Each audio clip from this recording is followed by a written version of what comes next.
তো আমরা এখন আছি কোথায়? কোথায় আছি? গুন্ডিচা মন্দিরে। কোথায়? গুন্ডিচা মন্দিরে আছি আমরা। জগন্নাথ, আমাদের জগন্নাথ কোথায় ছিলেন? নীলাচলে। আর নীলাচল থেকে আমরা এখন এসেছি সুন্দরাচল। এটাকে বলে সুন্দরাচল। জগন্নাথ এই 9 দিন যেখানে থাকবে সেই স্থানের নাম হচ্ছে সুন্দরাচল।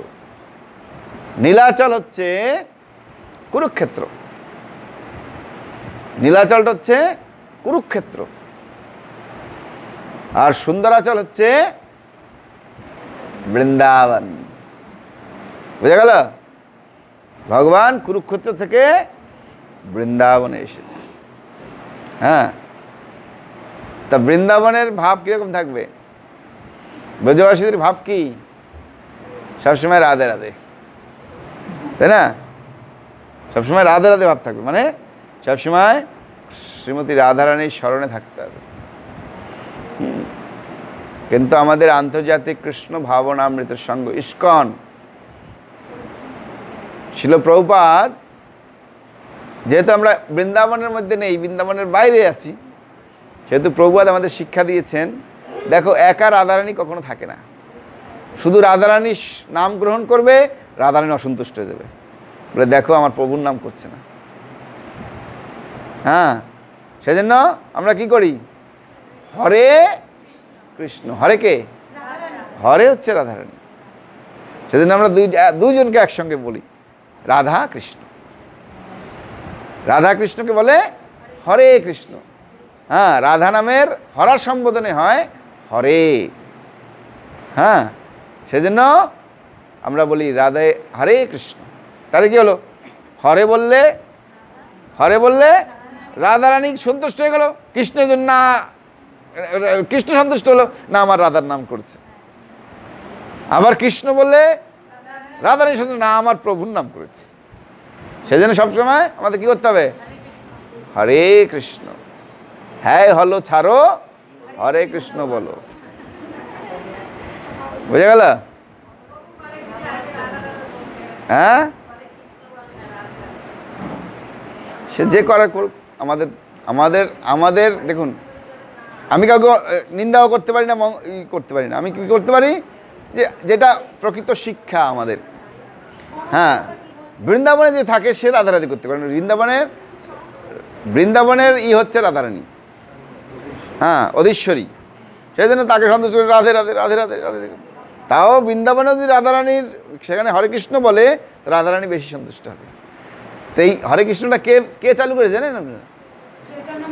মহাপ্রভু। মহাপ্রভু কে? রাধারানী। মহাপ্রভু হচ্ছেন রাধারানী। রাধা ভাব বিগলিতম নৈমি কৃষ্ণ স্বরূপম।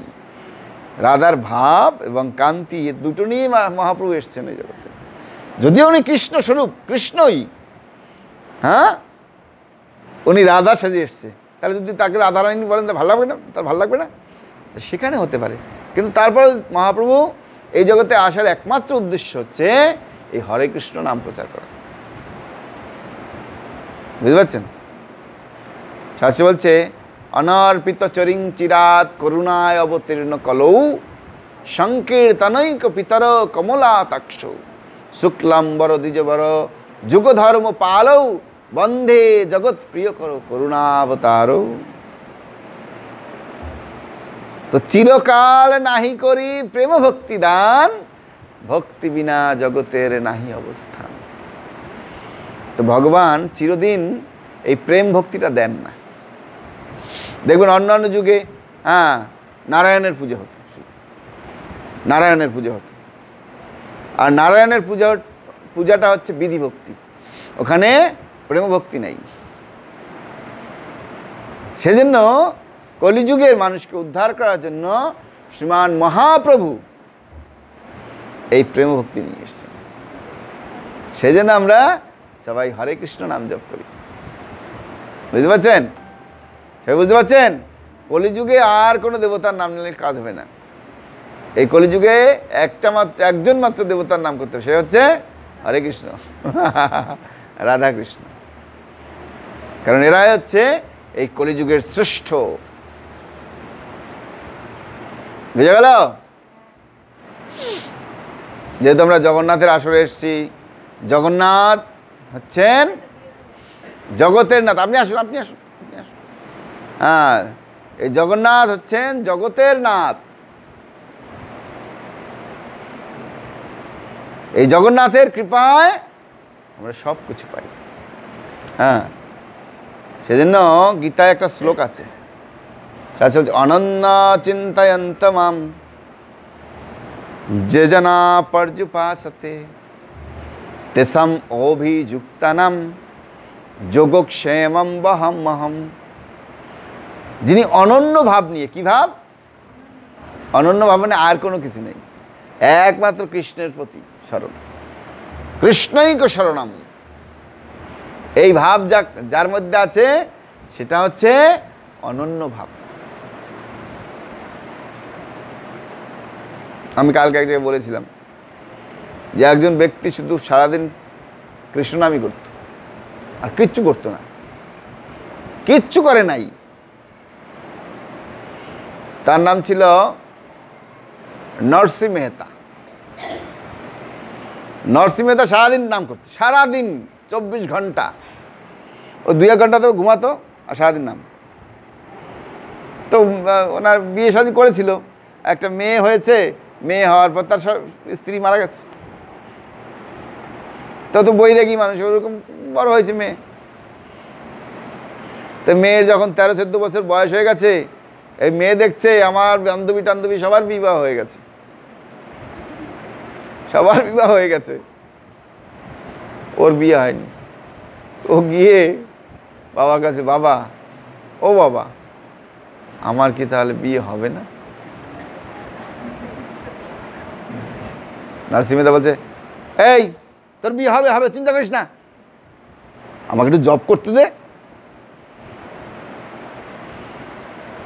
তো দেখছে মেয়ে কয়েকদিন পরে ভালো জমিদার পরিবার থেকে তার একটা সম্বন্ধ এসছে। হ্যাঁ, সাধুদের মেয়ে তো সবাই চায় যে একটা কৃষ্ণ ভক্ত মেয়ে বাড়ি নেব। কে? সবাই কি চায়? আপনারা যদি মেয়ে বিয়ে করেন তাহলে কী করবেন, কী বলবেন? লোককে, ঘটককে কী বলবেন? এই ঘটক, দেখবা কৃষ্ণ ভক্ত মেয়ে হয় যেন। কে? তাই না? কেন? কারণ কৃষ্ণ ভক্তরা শান্ত হয়। শাস্ত্র বলছে ভুক্তি মুক্তি সিদ্ধিকামী সকলই অশান্ত, কৃষ্ণ ভক্ত নিষ্কাম, অতএব শান্ত। এর মানে হচ্ছে যারা ভোগ করতে চায় জগৎকে, হ্যাঁ, ভুক্তিকামী, ভোগ করতে চায়। আবার কেউ হচ্ছে মুক্তিকামী, মুক্তি লাভ করতে চায়, এরা হচ্ছে সব অশান্ত, এরা কেউ শান্ত নয়। আর কৃষ্ণ ভক্তরা কি? নিষ্কাম, পেলে খেলাম না, খেলাম না, কি আছে। কিন্তু কৃষ্ণ কিন্তু তাকে না খেয়ে রাখে না, কৃষ্ণ তার সঠিক ব্যবস্থা করে।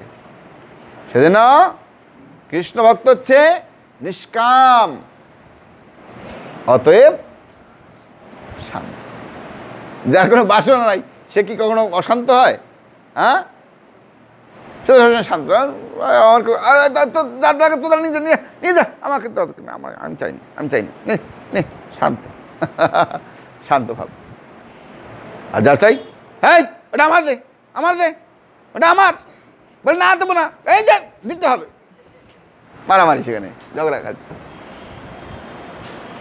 হ্যাঁ, সেজন্য নরসিংহ মাতা ছিল নিষ্কাম, তার কোনো বাসনা টাসনা নেই।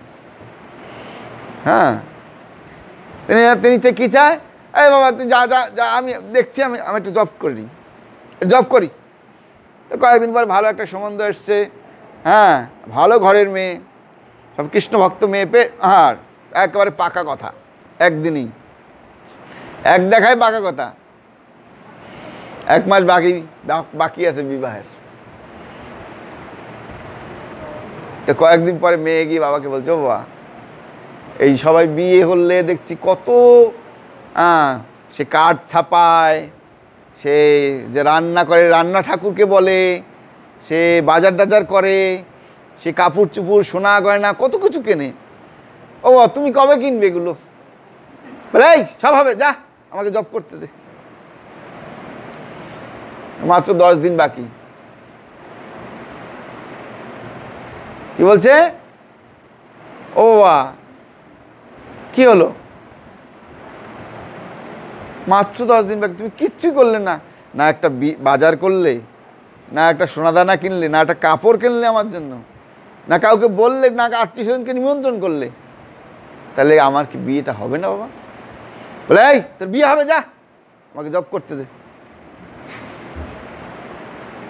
তারপর কি করেছে, 3 দিন বাকি, 3 দিন, মেয়ে গিয়ে জিজ্ঞেস করছে, ও বাবা তাহলে বুঝি আর আমার বিয়েটা হচ্ছে না এবার, কারণ তুমি তো কোনোই কাজ করছো না, কিছুই করছো না, তুমি তো সাথে জব করছো, তুমি শুধুই জব করছো আর কিছু করছো না, তাহলে আমার বিয়েটা বুঝি আর হচ্ছে না বাবা। বলে মারে তুই আমাকে ডিস্টার্ব করিস না, তুই তোর যা কাজ আছে কর, তোর বিয়ের সময় মতো হবে, তুই চিন্তা করিস না। বিয়ের দিন সকালবেলা মেয়ে গিয়ে বাবাকে বলছে, ও বাবা তাহলে বুঝি আমার বিয়েটা হচ্ছে না, না? হ্যাঁ, আমার বান্ধবীদের বিয়ের আগে কত ঘটা, এই টেন্ট লাগিয়েছে, এই কনে সাজানোর জন্য এই আসছে, সেই বিরাট বিরাট ড্যাগে রান্না বাড়া কত কিছু হচ্ছে, আমি দেখেছি না, কিন্তু আমার বিয়েতে তো কিছু হচ্ছে বাবা, তাইলে আমার বিয়েটা হচ্ছে না, না? এই বলে হ্যাঁ বালিশের উপর হ্যাঁ নাক চেপে কান্না করছে, আমার বিয়ে আর হচ্ছে না। বুঝতে পারছেন, আমার বিয়ে আর হচ্ছে না বলে কান্না করছে। বুঝে কান্নাকাটি করিস না, তোর বিয়ে হবে, চিন্তা করিস না। দেখতে দেখতে 4টে বেজে গেছে, কোথা থেকে গাড়ি ভরে ভরে জিনিস, টেন্ট, এই সেই, কেউ টেন্ট লাগাচ্ছে, কেউ রান্না করছে, কেউ কনে সাজাচ্ছে, কেউ বিবাহ মণ্ডপ সাজাচ্ছে, হ্যাঁ, কেউ বরযাত্রী নিয়ে আসতে যাচ্ছে, হ্যাঁ, কেউ বরযাত্রী নিয়ে আসছে, ব্রাহ্মণ এসে গেছে, পুজো বিয়ের পুজো হয়ে যাচ্ছে, বিয়ে হয়ে গেল, হ্যাঁ, রাত্রি পয়ে গেল, সকালবেলা মেয়ে বিদায় নিতে এসছে। বাবা জিজ্ঞেস করছে, মা তোর বিয়ে হয়েছে? বলে হ্যাঁ বাবা আমার বিয়ে হয়ে গেছে। কিরকম বিয়ে হলো বাবা? হ্যাঁ বলা যাবে না, এ রাজার বিয়ে এরকম হয় না বাবা। হ্যাঁ, যে তুমি যা করেছো বাবা তোমার কাছে আমি কৃতজ্ঞ। বলে মা কৃতজ্ঞটা আমাকে নয়, গোবিন্দকে দে। আমি কিচ্ছুই করিনি, আমি এখন কিচ্ছু করি না, আমি একমাত্র জপই করি, আর যা করার সব গোবিন্দ করে। বুঝতে পারছেন? এরকম ভাব মানসিকতা থাকতে হবে, তাহলে কৃষ্ণ আপনার সব কিছু করবে, সব কিছু, এভরিথিং। আর একজন ভক্ত ছিল, হ্যাঁ, সেই ভক্ত কি করতো, প্রত্যেক দিন হ্যাঁ গঙ্গার এপারে থাকতো, গঙ্গার ওপারে থাকতো, প্রতিদিন কি করতো, সে গোবিন্দর অর্চন হতো প্রত্যেক দিন সকালে। আমাদের মন্দিরে প্রতিদিন গোবিন্দ অর্চন হয়। হ্যাঁ, অর্চনে পঞ্চগব্য লাগে, দুধ, দই, ঘি, মধু, চিনির জল, পঞ্চামৃত। এই পঞ্চামৃত দিয়ে গোবিন্দের স্নান করানো হয়। তো প্রত্যেক দিন সকালে সেই মাতাজি কি করতো, হ্যাঁ, নদীর ওপার থেকে নৌকা করে আসতো, এসে কি করতো, এসে দুধ দিত, আর পূজারী সে দুধ পেয়ে অর্চন করতো, সুন্দর করে অর্চন করত। তো কি হয়েছে, একদিন খুব ঝড় হয়েছে গঙ্গায়, হ্যাঁ 10 নম্বর সিগন্যাল যে আজকে গঙ্গায় ঝড় উঠবে, সাবধান, কেউ যাবে না। আর দেখবেন ঝড়ের আগে কিন্তু নদী খালি হয়ে যায়, পুরো জল টেনে নিয়ে যায়। হ্যাঁ, তো জল অল্প অল্প আছে দেখতে পাচ্ছ, গঙ্গা জল তো কম নয়, অনেক গঙ্গা জল। হ্যাঁ, ভগবানের সেবা, আমি যদি না যাই ভগবানের অর্চনটা হবে না। হ্যাঁ, ওই দিন পাঠে মহারাজ বলছিল কি, হ্যাঁ তুমি যদি তোমার যদি বিশ্বাস থাকে তুমি নদীর উপর দিয়ে হেঁটে দিতে পারবে, তাহলে আজকে ওইটাই করব। তো সুন্দর জগটা নিয়ে রাম রাম করতে করতে নদী পাড়ে গেছে। তো পারে গিয়ে দুধ টুধ দিয়েছে, পূজারি অর্চন টর্চন করেছে। পূজারি জিজ্ঞেস করছে, আরে তুই আসলি কীভাবে? কেন? আপনি সেদিন পাঠে বললেন না যে রাম নামের প্রতি যদি বিশ্বাস থাকে সেই রাম নামে নদীও হেঁটে যাওয়া যায়। তা আমি সেই রাম নাম করতে করতে চলে এসছি। তাই চলে আসলি তুই? বলে হ্যাঁ। দেখ আমার একটু যাওয়া দরকার, ওপার আমার কাজ আছে, চল চলেন আমার সঙ্গে।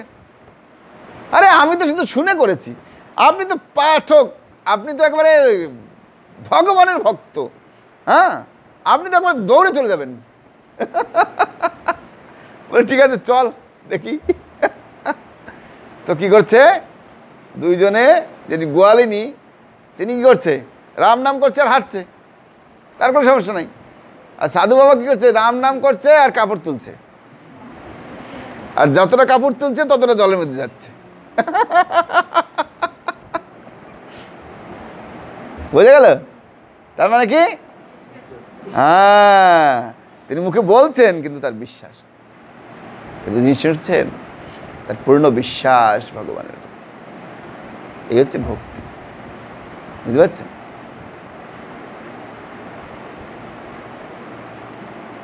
সেজন্য পূর্ণ বিশ্বাস রাখতে হবে।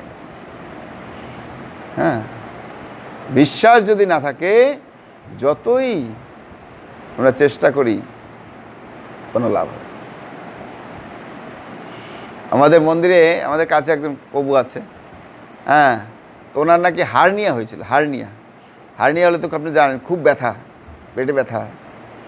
তো উনি ডাক্তার দেখিয়েছে, ডাক্তার বলছে তোমার ওয়েটটা একটু কমাতে হবে, সুগারটা একটু কমাতে হবে, তাহলে তোমার অপারেশনটা হবে, ঠিক আছে?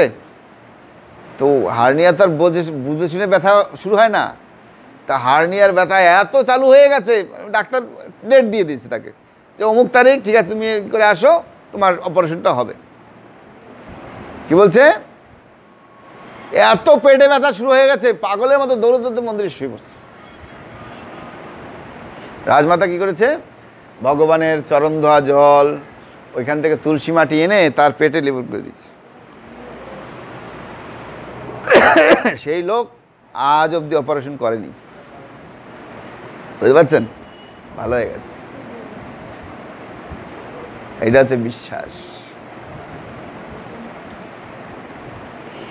আমাদের এই মন্দির থেকে কত মানুষ তার সন্তান পেয়েছে, কত মানুষ চাকরি পেয়েছে, কত কিছু পেয়েছে। বিশ্বাস, পূর্ণ বিশ্বাসের সঙ্গে যদি আমরা ভগবত ভক্তিতে যুক্ত থাকি তাহলে আমরা সব পাবো। আর যদি বিশ্বাসটা ওইরকম গোসাইয়ের মতো হয় তাহলে কি হবে, জলের ঘাটে যাবে আর কাপড় তুলবে, আর যতটা কাপড় তুলবে ততটা জলের মধ্যে প্রবেশ করবে। এটা হচ্ছে বিশ্বাস। সেই জন্য ভগবানের প্রতি পূর্ণ বিশ্বাস রেখে আমাদের ভক্তি করতে হবে। যেমন আমাকে দেখুন, আমাকে দেখুন, আমি তো আপনাদের মতো সরকারি চাকরি করি, হ্যাঁ না মাস গেলে 50,000 টাকা বেতন পাই, হ্যাঁ নাকি চাকরি শেষ হয়ে গেছে 30,000 টাকা পেনশন পাই? পাই কিছু? পাই না। কিন্তু আমাদের মন্দিরের একটা প্রোগ্রামও বাকি থাকে। ভগবানের যত প্রোগ্রাম আছে আমরা করি, হ্যাঁ আপনারা 2-1 টাকা করে দেন, সেগুলো নিয়ে একাত্র করে কত ভক্তরা প্রসাদ পাচ্ছে, কত আনন্দ কীর্তন, কত ভগবানের সেবা হচ্ছে, হ্যাঁ কত বড় রথ করে নিলাম। আমি শুনেছি একটা বারাসাতে একটা রথ হয় 15 লাখ টাকা তাদের বাজেট। তা আমাকে একজন এসে দিয়েছে, প্রভু আপনার বাজেট করতে, আমার বাজেট 20,000 টাকা। তারা আবার খাওয়ার আগে কুপন কেটে নেয়, এই কুপন দাও, 50 টাকা কুপন। কিন্তু আমি এখানে কি করছি, আমি এখানে দেখবো থাকবো বেঁচে, কুপন টুপন নেওয়া যাবে না। মানুষ আসবে ভক্তি ভরে, ভগবানের ভক্তি করবে, প্রসাদ খাবে, ভগবান সব জোগাড় করবে। জোগাড় করবে কে? ভগবান করবে। আমি কি এর মালিক নাকি? আমি কি ওনাকে বলছি মাতাজি আপনি 500 টাকা দেবেন? বলছি আপনাকে? হ্যাঁ, তা আপনি কেন দিয়ে গেলেন 500 টাকা?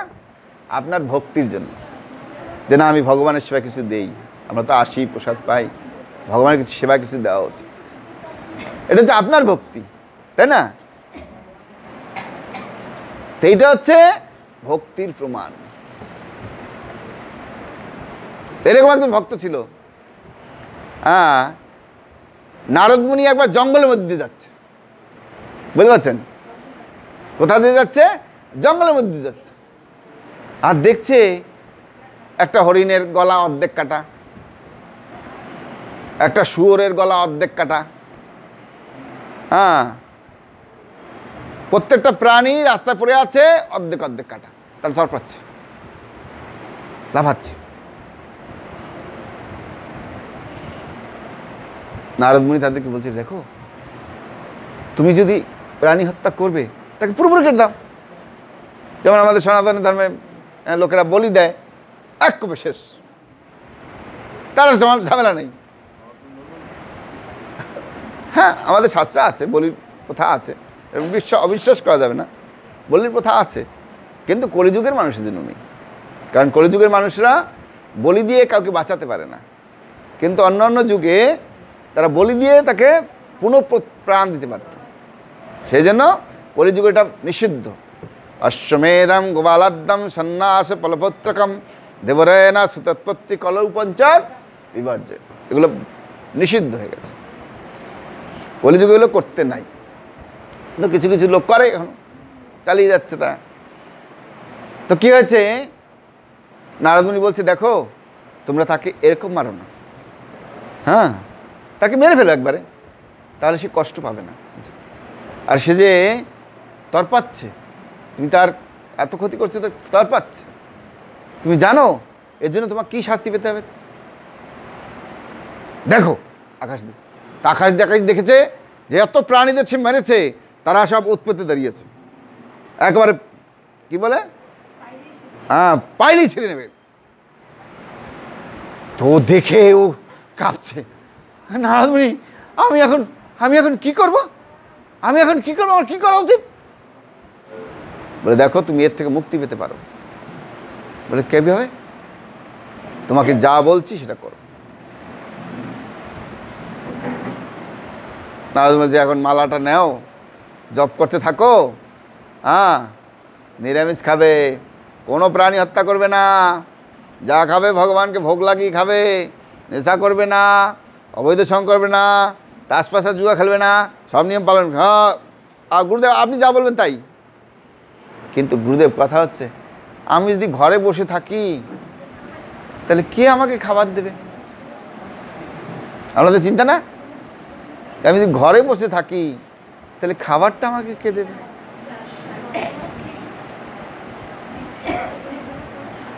আমার সংসারটা কিভাবে চলবে? মুনিবর বলে, তোমরা গঙ্গার পাড়ে কুটিয়া বানিয়ে সেখানে ভজন করো। যখন মানুষ শুনবে যে ওই কসাই ভক্ত হয়ে গেছে, তারা তিলকধারী মালাধারী বৈষ্ণব হয়ে গেছে, তখন বিভিন্ন পোটলায় পোটলায় করে তোমাদের খাবার নিয়ে যাবে তারা। কারণ সাধু দর্শন করতে আসলে কেউ খালি হাতে আসতে হয়, ভগবানের মন্দিরে আসতে খালি হাতে আসতে হয়। তো কই আপনার দেখছি না তুমি, হ্যাঁ সব তো খালি হাতে আসছে। বলে, কিছু না থাকলে দিনে ফুল নিয়ে আসো, দিনে তুলসী পাতা নিয়ে আসো, নাহলে একটা ফল নিয়ে আসো তোমার সামর্থ্য অনুযায়ী। হ্যাঁ, আর তোমার যদি ভালো সামর্থ্য থাকে ভালো করে দাও, আমরা ভালো করে খাওয়াবো লোককে। কে বলছে সাধু দর্শন করতে হলে, সাধু দর্শন করতে কেউ কি করতো না, খালি হাতে যেত না।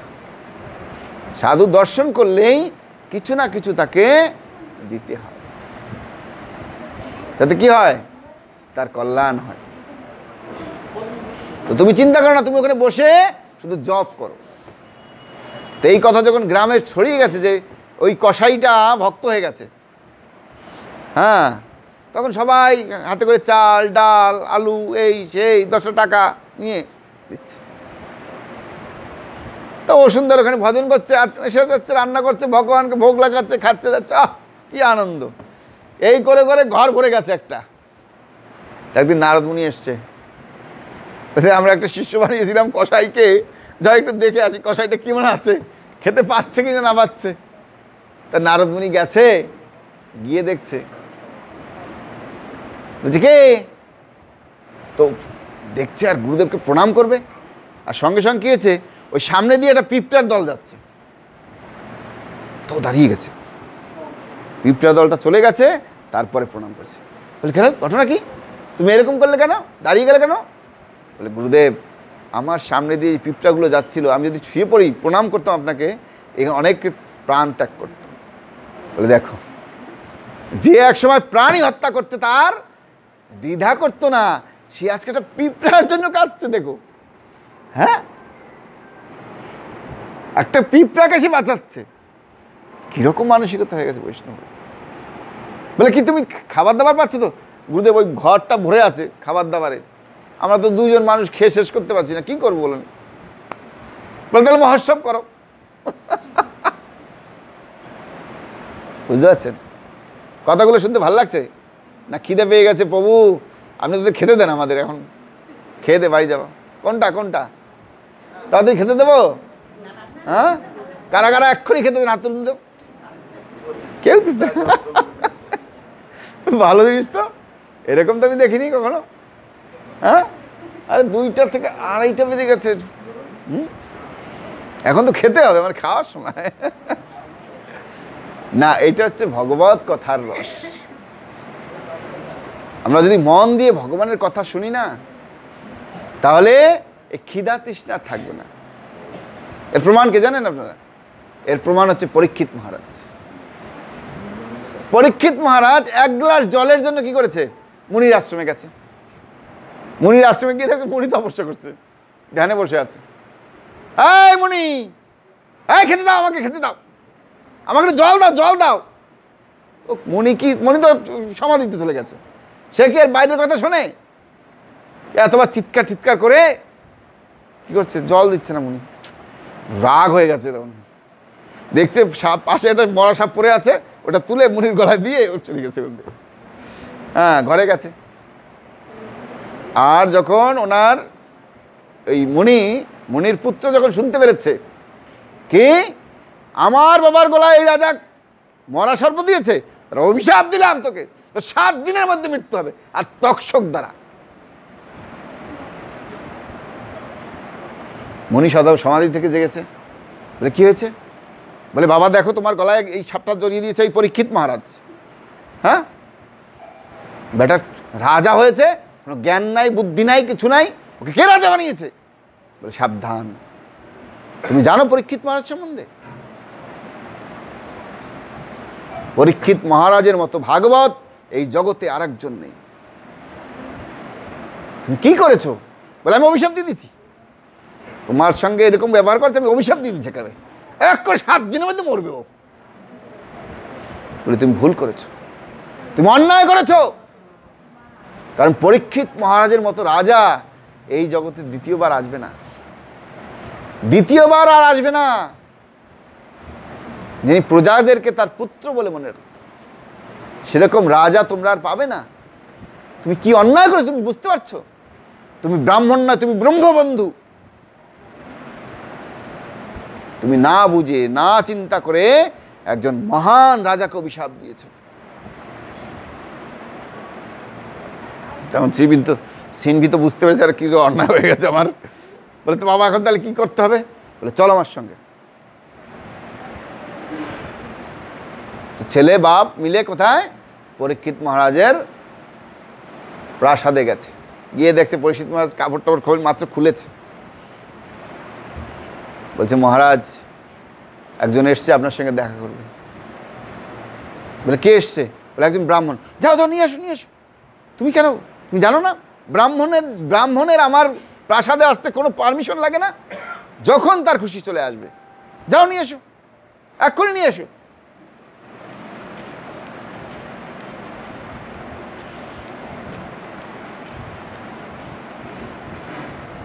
বলছে এক্ষুনি নিয়ে আসো তাকে। নিয়ে এসছে, পরীক্ষিত মহারাজকে প্রণাম করেছে, আসন দিয়েছে বসতে, তার চরণ ধৌত করেছে। তারপরে প্রশ্ন করছে, মহারাজ বলুন কেন এসছেন? বলে খুব গুরুত্বপূর্ণ কথা। বলে কি গুরুত্বপূর্ণ কথা আছে? বলে আমার ছেলে একটা অন্যায় করে ফেলেছে। বলে কি অন্যায় করেছে? বলে সে আপনাকে অভিশাপ দিয়েছে, 7 দিনের মধ্যে আপনার মৃত্যু হবে এবং তক্ষকের দ্বারা। বলে তাই? তোমার ভালো করেছে। আমি বুঝতে পারলাম, আমি জানতে পারলাম যে আর মাত্র 7 দিন আমি বাঁচব, আমার জন্য ভালোই হয়েছে। হ্যাঁ, তো মুনি কান্নাকাটি করছে, মহারাজ আপনার মতো রাজা আপনি গেলে আর আমরা পাবো না, সেটা আমি জানি, আমরা জানি। হ্যাঁ, কিন্তু এটা একটা কি বলে, কালের পরিবর্তনের একটা সংকেত দিচ্ছে। তখনই পরীক্ষিত মহারাজ সব কিছু ত্যাগ করে একটা সাদা কাপড় আর গলায় একটা উত্তরী, সাধু বেশে চলছে। কোথায়? হ্যাঁ, নৈমিষারণ্যে। নৈমিষারণ্যে গিয়ে সাধুরা বসে আছে। হ্যাঁ, হাজার হাজার সাধুরা বসে আছে। গিয়ে জিজ্ঞেস করছে, যার মাত্র 7 দিন আয়ু তার কি করার? যার মাত্র 7 দিন আয়ু আছে তার কি করা উচিত? এখন এক একজন এক এক বলছে, তুমি দান করো, তুমি ধ্যান করো, তুমি এই করো, তুমি সেই করো। তো সেই সবাই কে এসছে? দেখছে সুখদেব গোস্বামী চলে এসছে, দিগম্বর বেশ, 16 বছর বয়স। হ্যাঁ, যখনই সুখদেব গোস্বামী এসছে সবাই উঠে দাঁড়িয়েছে। কে এসলো? এ অবশ্যই কোনো বড় মহাত্মা হবে। সুখদেব গোস্বামীর কাছে গিয়ে করজোরে পরীক্ষিত মহারাজ প্রশ্ন করছে, মহারাজ যার আর মাত্র 7 দিন আয়ু আছে তার কি করা উচিত? তখন সুখদেব গোস্বামী তাকে শ্রীমদ্ ভাগবতের কথা শুনিয়েছে। বুঝে গেল? হ্যাঁ, তো সব কিছু খারাপ হয় না, কিছু কিছু ভালো হয়। আর ওই ভাগবত কথার দ্বারাই এই জগতে ভাগবত এসছে। হ্যাঁ, যে এই ভাগবত আমরা শুনতে পাচ্ছি, বলতে পারছি, করতে পারছি, ভাগবত সম্বন্ধে আলোচনা। এটা যদি সুখদেব গোস্বামী না আসতো বা পরীক্ষিত মহারাজ না আসতো বা ও যদি অভিশাপ না দিত তাহলে হতো না। হ্যাঁ, হরে কৃষ্ণ। আজকে আমাদের একজন প্রভু আছে, হ্যাঁ, পরিমল প্রভু। উনি আপনাদেরকে, উনি যে ভক্ত, নতুন নতুন ইস্কন আসছে, বেশি দিন নয়, 1-1.5 মাস হবে না? না না, আগের থেকে উনি ইস্কনে মায়াপুরের সঙ্গে যুক্ত ছিল, কিন্তু এই নতুন নতুন ইস্কনে এখন এসছে। হ্যাঁ, ভক্ত হয়েছে, এসেই পুরো ভক্ত হয়ে গেছে। প্রত্যেক দিন 16 মালা জপ, নিরামিষ খাবার, তিলক করছে। দেখুন কত সুন্দর তিলক। হ্যাঁ, আমাদের অমিত প্রভু শিখিয়ে দিয়েছে তিলক কীভাবে করতে হয়। হ্যাঁ, আজকে ভক্ত হয়েছে দেখুন। হ্যাঁ, নতুন ভক্ত, প্রবীণ লোক নতুন ভক্ত। তো উনি ওনার জীবনের, উনি ভক্ত হয়ে কি আনন্দ পাচ্ছে সেটা বলবে একটু। প্রভু বলেন দাঁড়িয়ে দাঁড়িয়ে। এখানে আসেন, এখানে আসেন, সবাই দেখতে পারবেন ওকে। এখানে আসলে ভালো হবে। হ্যাঁ, সবাই দেখতে পারবে আপনাকে।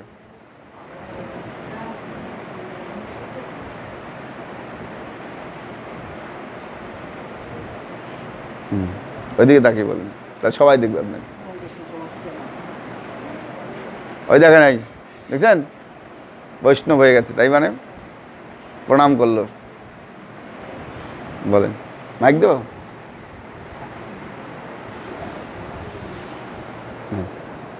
হরে কৃষ্ণ। প্রভু যে আমাকে দায়িত্ব দিলেন দু কথা বলার জন্য,